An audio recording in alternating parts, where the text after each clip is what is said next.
Chair Sauce.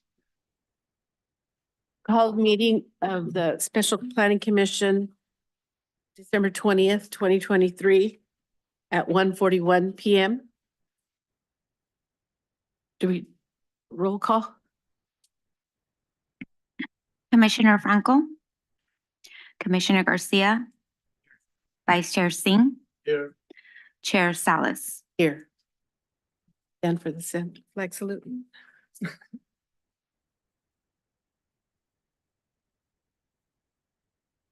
To the flag of the United States of America and to the republic for which it stands, one nation under God, indivisible, with liberty and justice for all.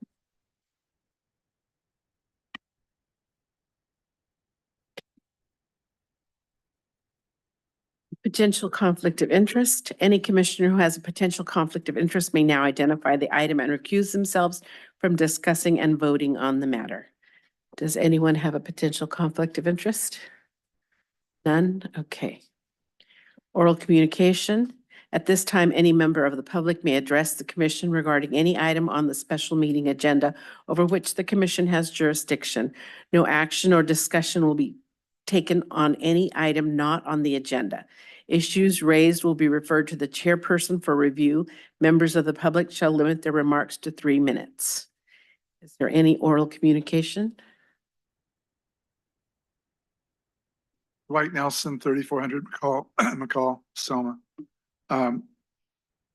My question is there an actual plan, a map of the proposed general plan?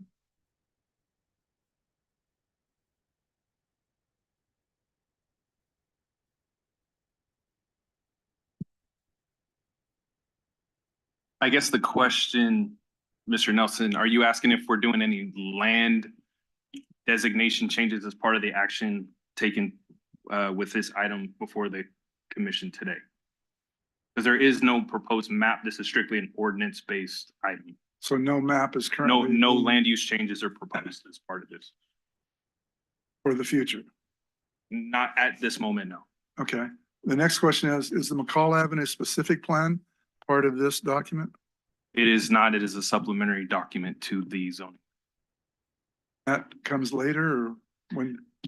I mean, typically this type of item, McCall specific plan would be subject to review at the time the general plan update is proposed because it is meant to be consistent with the general plan. The city is undergoing, and we have budgeted this year to kick off a general plan update of which all the specific plans of the city would be under consideration for review, possible revision. And at that time, we would have public workshops. The public would be notified of that process when it is kicked off. And will there then be a general plan steering committee of community members that will be made up of? Typically, that is a technical advisory committee is typical of a general plan update where city council, if they choose to have one, it would be their prerogative to have one, and they would also choose who would be on that.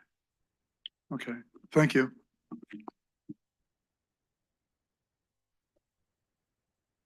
Anyone else online?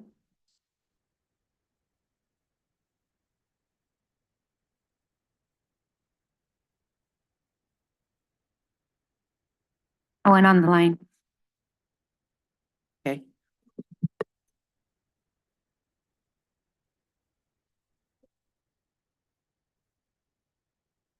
Item number 1 is a public hearing, comprehensive update to the zoning ordinance, continuation of the prior November 27th, 2023 public hearing to consider a recommendation to City Council revising Title 11 zoning of the Selma Municipal Code, SMC, to comply with most current housing state law, update the zoning code to reflect changes to the general plan and clarify the development standards, removing redundant or obsolete code sections.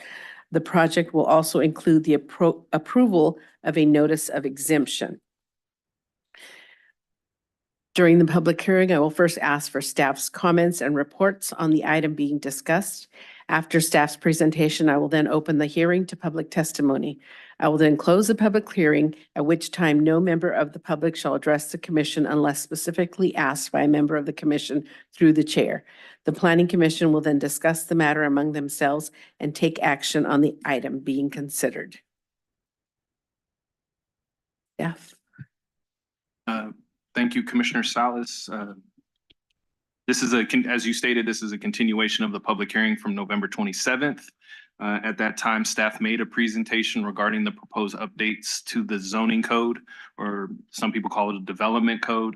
At that time, the commission provided some questions, but there was concern from the commission that the amount of time for such a robust document that steers development in the city and sets some standards in the city required careful consideration. So we continued the public hearing today to solicit more questions, give the commission more time to review the item and develop questions or concerns or ideas, what have you, and present those to staff at this time, at which we would, either respond to questions or consider revisions before the item is presented to city council if there's an agreement among the planning commission to make specific changes, as well as give the public, I guess, more time and input as well. We anticipate that this item will go to city council, and there will also be 2 hearings, an initial workshop and as well as a final hearing where there will also be public hearings where the public can make comments as well. Obviously, the document been made available through the city website as part of the agenda. To date, staff has not received any comments from the public regarding the document. In addition, I think we've received some questions from Commissioner Franco, I think, asked staff a question about the CEQA for this document, which we can respond to in the public forum, so everybody's made aware of that response as well. But to date, we have not received any specific written comments from commissioners. We're assuming that you guys brought them with you today. So staff's available for questions. If there's any clarifications or you guys want us to revisit any of the presentation made at the November 27th meeting, we're more than happy to accommodate the commission and the public. I have a question. So since we are talking about the current zoning ordinance, it doesn't has any procedure for preliminary review. So once we are adding in the new zoning ordinance, I want to make sure it's going to be time bound. Like there will be a certain time limit for like how long it's going to be the preliminary review going to take. Because we are adding something in the, like a process. So it will be, consuming time. So if it's like getting delayed, like we don't want like any delay in the. I appreciate that comment. I think the consideration for putting time constraints in the zoning ordinance for an item like that, the purpose of the preliminary development review process is to get applicants as much information early on. So if we make that time frame too short, some of the agencies or providers such as maybe PG&E, SKF, some of the ones that are outside of the city staff is more than willing to respond within it, and we can push our own staff to respond in a certain time frame. But when we deal with outside agencies, sometimes that's a little bit harder, whether it's Caltrans, PG&E, SKF, Cal Water. In some parts of the city, it's SoCal Gas. So getting comments in a timely manner under the constraints of a time limit in the zoning ordinance could be prohibitive for us providing as much information as possible, because the preliminary development review, we're trying to get all of the items that a proposed project is going to need as early as possible without having to get 80% down the road and find out PG&E is going to require them to put in an extra transformer or underground utilities in an area where it's excessive, right? So points well taken. I would encourage, or not necessarily encourage, but you have my commitment that we always want to be aware and sensitive to the time constraints related to development. So we try to provide comprehensive comments, but sometimes getting those takes time. But the preliminary process should make the subsequent submission go quicker because we already know what those requirements are. So whatever you lose on the front end, you would gain on the back end. Because our goal is when we get a complete application, we're trying to get projects before, you and subsequent city council within 60 to 90 days. That's our goal. And I will say it out in a public forum, that is our goal. However, that doesn't mean that due diligence to make sure that we get it correct and that people don't run into problems with their project that are cost prohibitive. On the front end, that's going to take a little bit more time. So although staff is making that a requirement, as we've stated, we're making it and we're going to propose this to city council. And I think we've already stated as such with them that the preliminary development review process should give some credit for that work being done because it will not need to be done as part of the entitlement process. So I have another question. Thank you for your answer. It's really like satisfying. So another question is, once we are going to add a preliminary review, so are we going to develop our like a city website too, like so that whosoever is the developer, he can go through to make it on a fast track?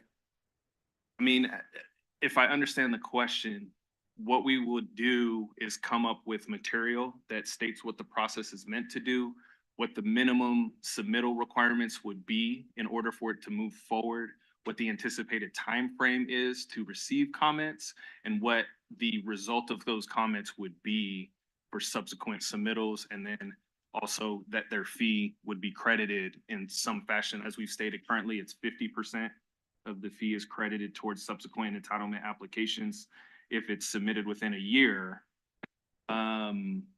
We want that to be 100%, and that time frame is negotiable of when it's submitted. Obviously, we would always prefer they submit it within 3 to 6 months, but sometimes maybe the comments require them to go back, make some design revisions, have some other discussions with their financial institutions about financing the project, because maybe where they thought they had to put in a 12-inch sewer pipe, now it's an 18-inch sewer pipe. So there's a cost difference between the two. So they have to make sure that the project pencils for them still. But we're trying to get that information to them up front before they spend the money on technical studies for environmental review, application fees, all of these things. And they get to the end and then they find out that there's a huge cost difference in what they may have originally thought without that initial, investigation or consideration of the project by staff to find out that information. So from where we sit, we want to put those materials out of what the benefits of the PDR process would be, what we need to move it forward, as well as what the time frame is and what the cost savings were on the subsequent applications. So in short, yes, we will put stuff on the website to educate the public regarding the process. Thank you.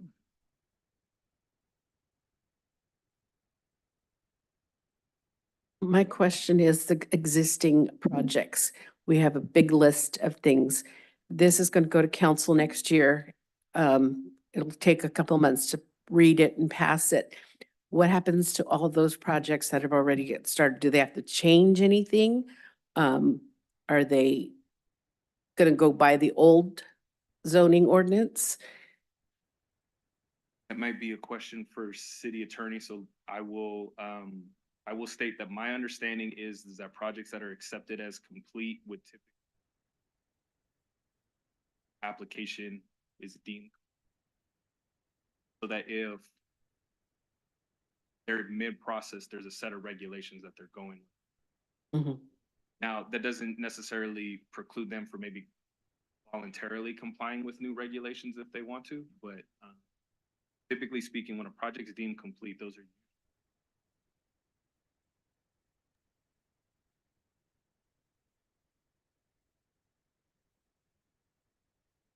Can you guys hear me? Yes. Yeah, and Jerome was correct. He said it perfectly. So I don't need anything to add anything to him.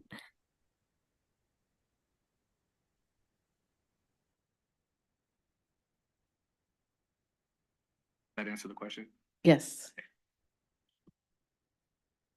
I just wanted to commend staff and Rincon and Associates for the amount of work that went into this streamlining process. Anything that makes development easier for our city requires a lot of work, and you guys put the work in, and I appreciate it.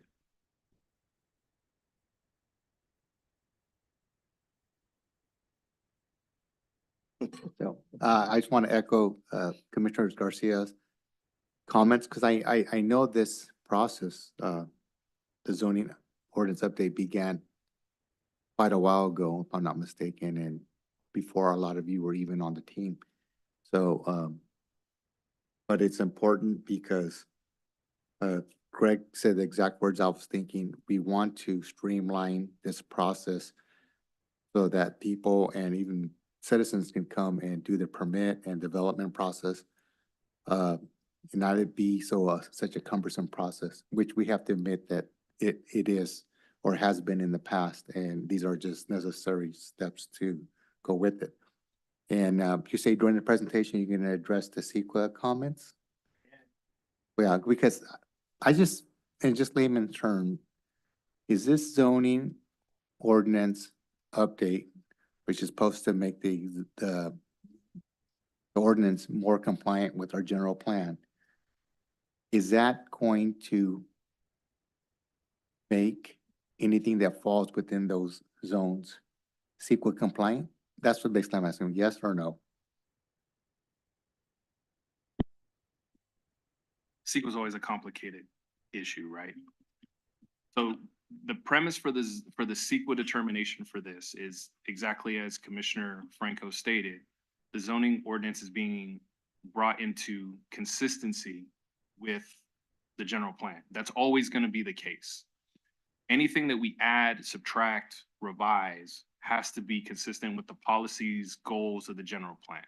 And for the most part, any other action that we take, approval of CUPs, approval of general plan amendments, variances, whatever, all need to be consistent with the general plan, because that is the guiding document of the city from a land use policy standpoint, right? So CEQA allows for an exemption when a project, which zoning code update meets the definition of a project, if it's found to be consistent with the general plan. And so part of the finding that the Planning Commission and subsequently the City Council will be making is there's nothing in the zoning that is inconsistent with the general. That being said, the uses that are permitted by right would not be subject to CEQA because they are ministerial uses, and ministerial uses are exempt from CEQA. And those uses typically don't have compatibility issues. They typically don't. So in a commercial district, if you were to do a professional office in a C2 zone, that's a permitted use, right? Very benign, doesn't really cause a lot of impacts, and that's a very common use in a C2.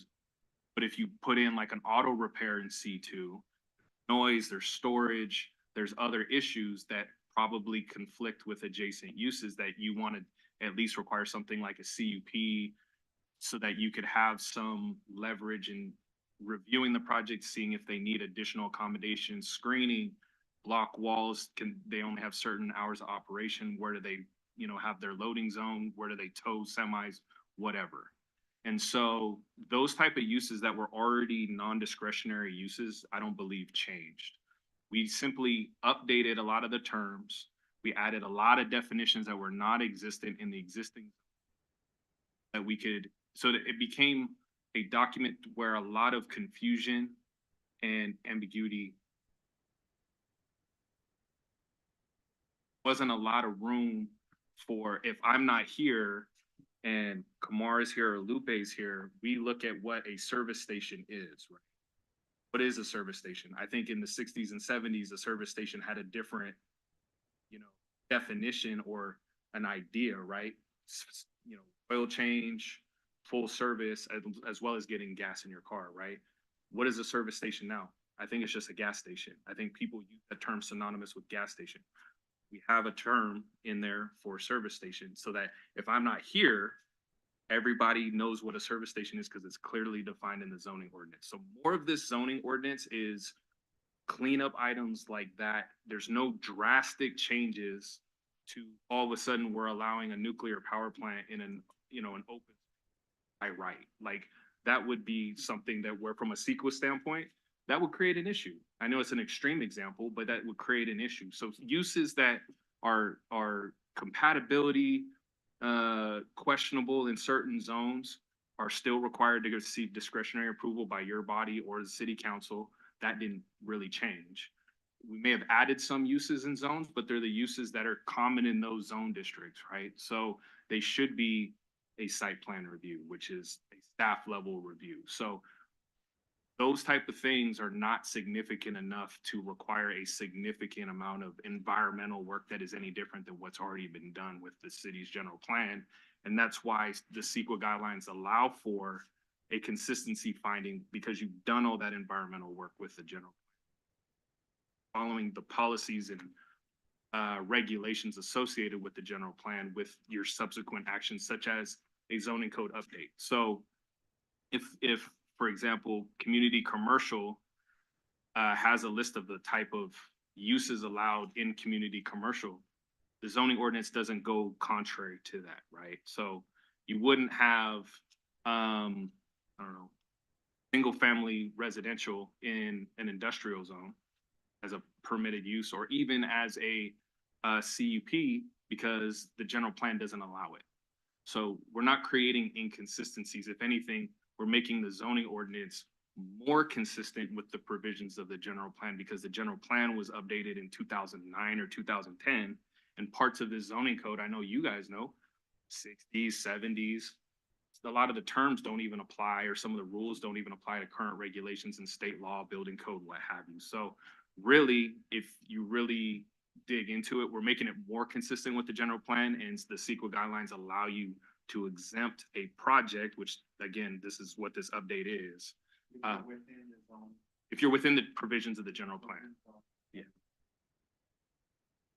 Right.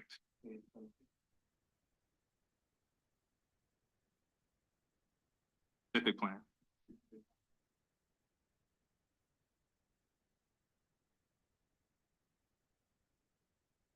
I talked loud. I thought it was loud enough. So, yeah, I'll rephrase. When you, follow-up question based off Mr. Nelson's comment, the, McCall Pacific Plan, you said, and other specific plans, when the city undertakes updating their general plan, they will be incorporated to that. And so with that, when the city does that, they'll probably have to do a new sequel for the entire plan. So then all those specific plans would also fall under those comments you just made, where if they follow the zoning ordinance provisions, they should, most cases, be under. So typically speaking, the hierarchy of consistency goes, general plan is everything's consistent to the general plan. Specific plans fall underneath the general plan because they're more like a specialized version for a neighborhood or a corridor for the general plan. So they're like a subset of they're like a mini general plan for like a neighborhood. Then the zoning ordinance would be third on that list. So the zoning ordinance could have provisions that the specific plan may be actually more restrictive, right, than what the zoning ordinance actually allows. So you're actually required to look at the zoning ordinance, then the specific plan. Then, so whenever if the city, when the city goes through the general plan update process, we would look at the specific plans, but there's new things in CEQA that are required for us to be analyzed anyway. So what we would do is we would update the general plan EIR so that when it's adopted, there is a new environmental document for the basis of CEQA to base everything else off of going forward. So the general plan update will not be as simple a process from an environmental standpoint as this, because you're actually updating everything. Right, right. I understand that. Okay. And I understand it has to be done. My question is, once that process is complete, it will include Streamline everything. everything. Yeah. Okay. As long as things are consistent with the general plan. Going forward, when the general plan's updated, if you have projects that fall into consistent with zoning, an underlying specific plan and the general plan, It significantly streamlines the environmental review because in theory, you've done all the review for that type of use. So have little to no secret. All right, thank you. And you stated that money is being budgeted in the next year to begin the process, correct? 2 years. 2 years? 2 years, yeah. I mean, the city collects fees as part of building permits. It's called the long-range planning fee. And we've allocated, I think, 200,000 for in this fiscal year to kick it off. You know, we're preparing to release the RFP, I believe, in January. Consultant selection probably end of January, middle of February. And then going forward, whatever process is laid out by the city in the RFP, whether it's creation of a technical advisory committee, stakeholder meetings, outreach, in public places, like we put up a booth at some of the local events in town and say, hey, how do you guys want your city to look in the next 20 years? Solicit comments from the public, approach people, ask them what they like, what they don't like, what would they change, et cetera, right? So it's a long process. It can take anywhere. I've seen it 2 to 3 years. I've seen it as long as years. Our goal is not 12 years. Our goal is 2. So at the end of the day, it is a long, robust process that takes significant public.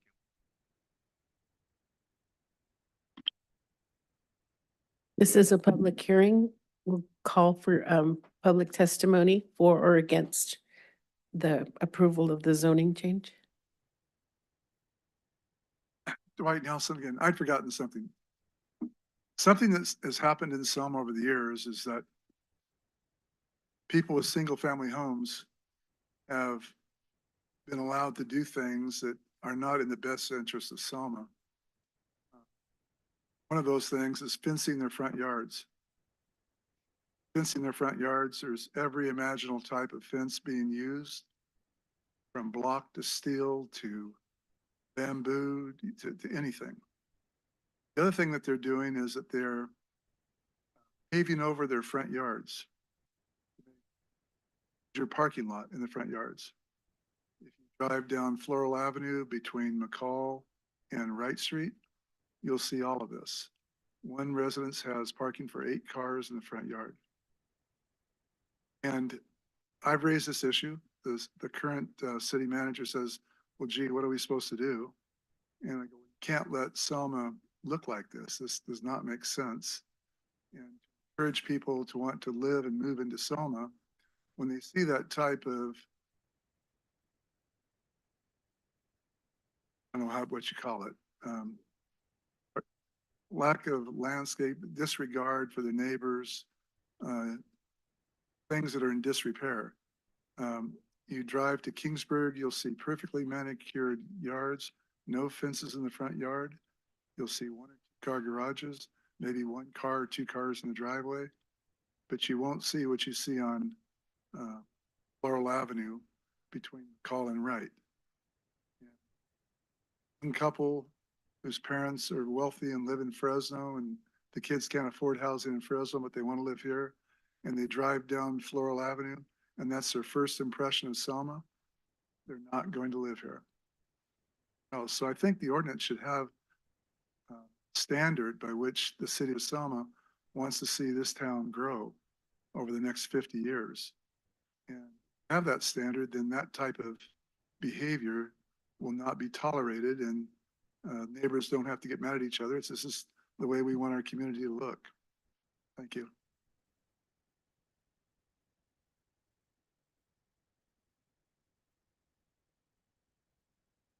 Anyone else want to speak in favor or against the zoning ordinance? Do we have anybody online, Lupe?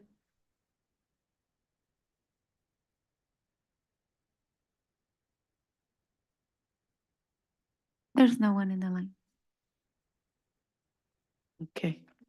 No other comments. We'll close the public hearing and bring it back to staff.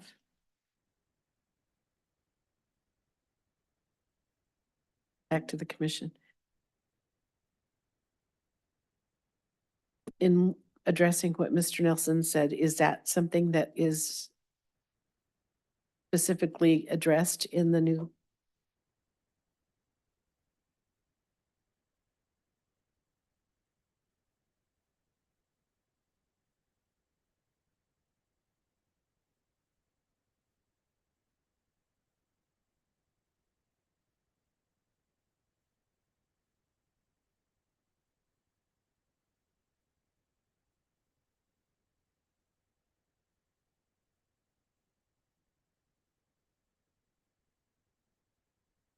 And even if it's addressed, can people come and get a conditional use permit or an exemption or to do something that's not? So we're reviewing, obviously, it's what is it, 3.6 of the proposed zoning code. Do you have a page number?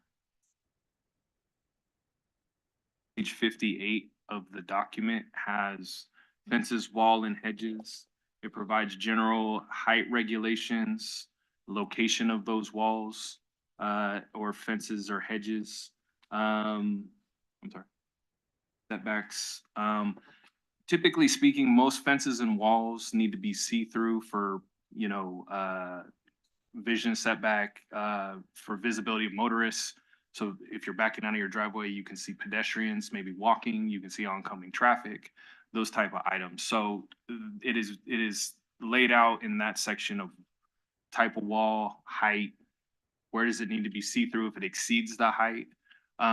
So if block walls are built right along, the front or brick or whatever, there's a specific height that it can be. It can only be, 30, I think it's 30 inches, 36 inches, 36 to 48.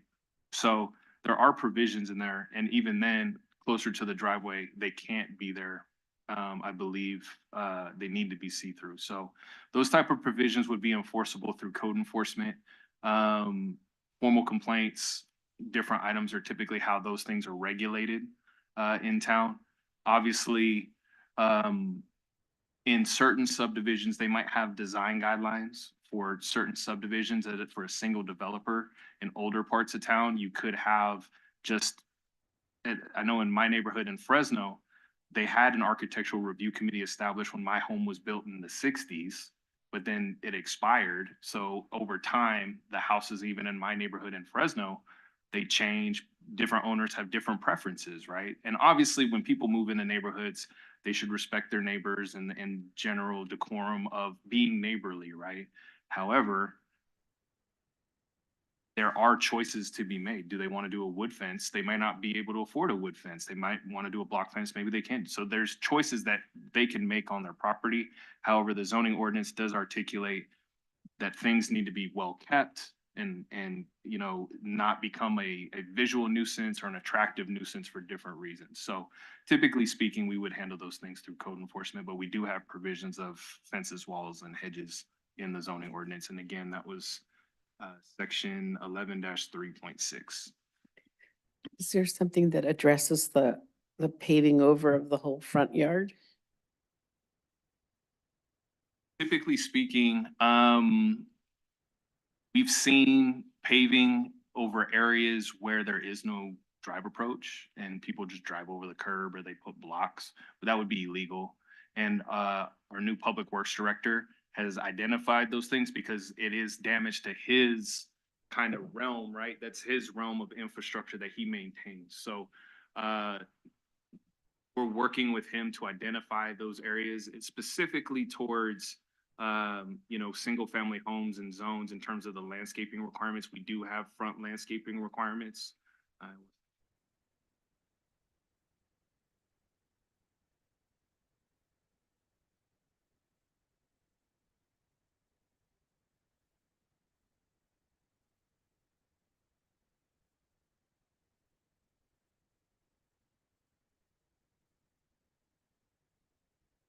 Fence, but that was CCNRs. That wasn't And code. CCNRs aren't enforced by code enforcement.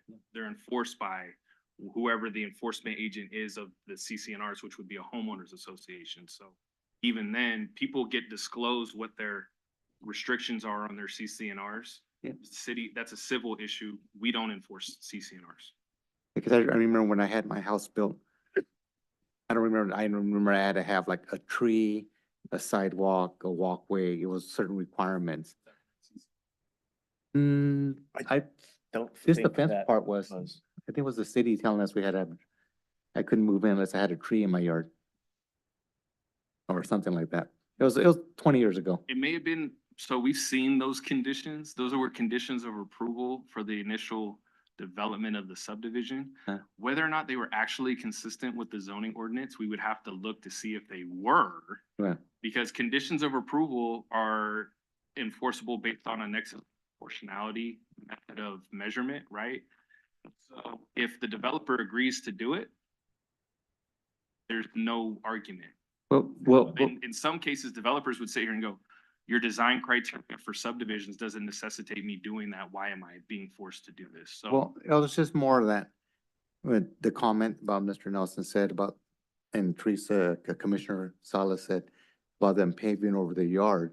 Is there something in there that says you have to maintain a certain amount of grass, whether it be synthetic or real? New developments, we do have something here. All new developments, front yard landscape shall include a minimum of one 15-gallon size tree and permanent irrigation system to be installed by the developer per occupancy or prior to occupancy. Now, this is a new development, new residential development specifically. But we still do have standards for landscape requirements for zoning classifications specific to single-family zones and multifamily zones.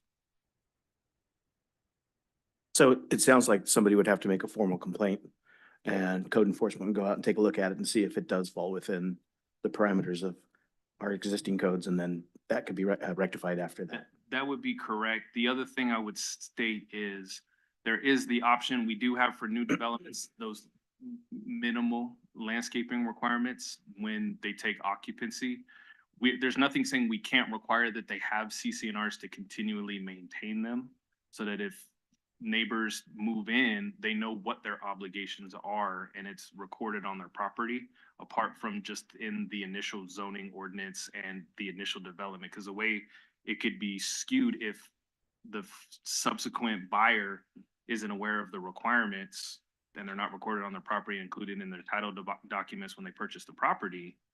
I'm just gonna rip everything out and I'm gonna pave over it because I don't wanna pay for water. You know, it's hot out here anyway. My landscaping is gonna die. I just don't have a green thumb, what have you. So, you know, I think there's a balance to be had between the two. I think if you have RV parking on the side, I think a secondary driveway makes sense if it's on the other side of the house. But there's few lots that are gonna be built if we go 4,000 square feet, 7,000 square feet to accommodate RV parking, right? I think RV parking's more 10,000 and up, more than likely. So staff can take a look at the landscaping requirements to make sure that there's at least a percentage or language that allows us to go back and say, hey, you're not maintaining your landscaping. But for sure, if they're taking access from areas where they don't have an encroachment permit, that would be a definite violation of Yeah. Absolutely. But in the past, we have witnessed drought conditions in California. So during that time, counties and even state, they gave, like orders, don't water the plants.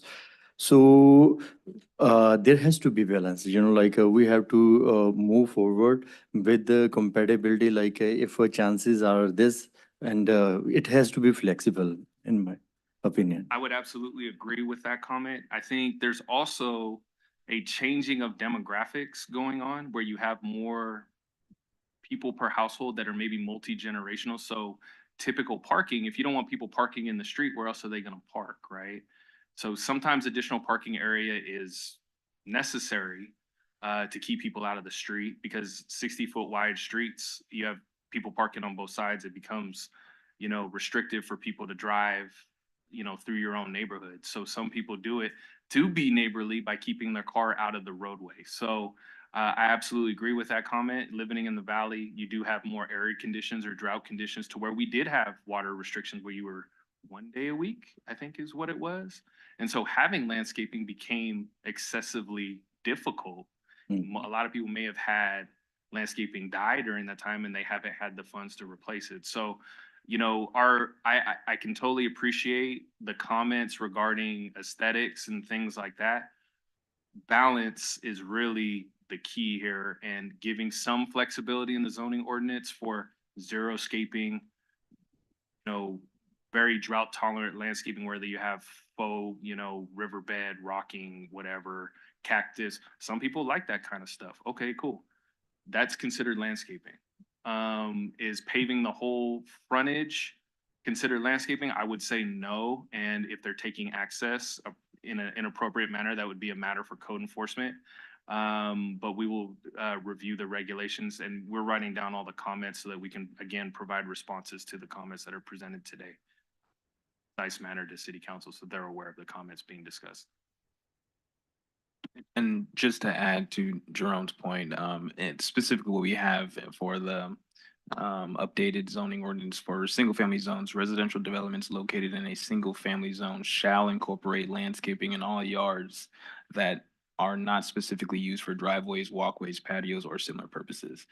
We are taking down notes, and there's not some type of specific percentage of what should be dedicated to that landscaping, but it is a requirement.